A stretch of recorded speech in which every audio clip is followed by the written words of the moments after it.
नमस्कार मित्रांनो, कसे आहात तुम्ही? मी बरी आहे. हे बघ, मी आता बटाट्याची भाजी बनवणार आहे. हे अशा प्रकारे कट केलेलं आहे बटाट आणि ही आलं, लसूण आणि मिरची कुटून घेतलेली आहे आणि हे मटर. चला भाजी बनवते. कढईत आपल्याला आहे, त्याच्यात मोहरी टाकून थोडंसं जिरं, हे आपण केलेली पेस्ट चांगले परतून घ्यायला आपण अशा प्रकारे,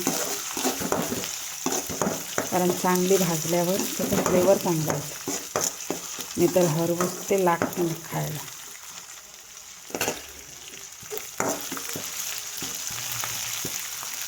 बघा लाल झाली ना. हळदी पावडर टाक, अर्धा चमचा थोडीशी काश्मीरी मिरची पावडर, ती चांगलं मिक्स करून घेऊया. आता त्याच्यात बटाटा घालून घेऊया, ते पण चांगलं मिक्स करून घेऊया. मिक्स केलेलं आहे, त्याच्यात मटर घालून घेऊया.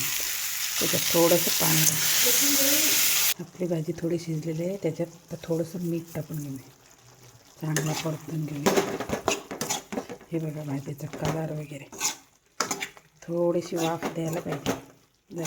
मी त्याच्यात थोडंसंच पाणी घेतलं, कारण वाफेवर चांगली लागते भाजी. अशा प्रकारे थोडंसं त्याच्यात कोथिंबीर टाकू, त्याच्यात ओली कोथिंबीर घातली. थोडीशी परतून घेऊया. आपली भाजी रेडी झालेली आहे. बघू शकता आपली भाजी किती छान झालेली आहे, खायला पण छान लागते. ही पहा आपली रेडी झालेली आहे प्लेट. ही भाजी बनवलेली, ही गरम गरम चपाती. या ब्रेकफास्ट करायला. जर तुम्हाला व्हिडिओ आवडला असेल तर लाईक, कमेंट, शेअर, सबस्क्राईब करायला विसरू नका. धन्यवाद. Bye bye.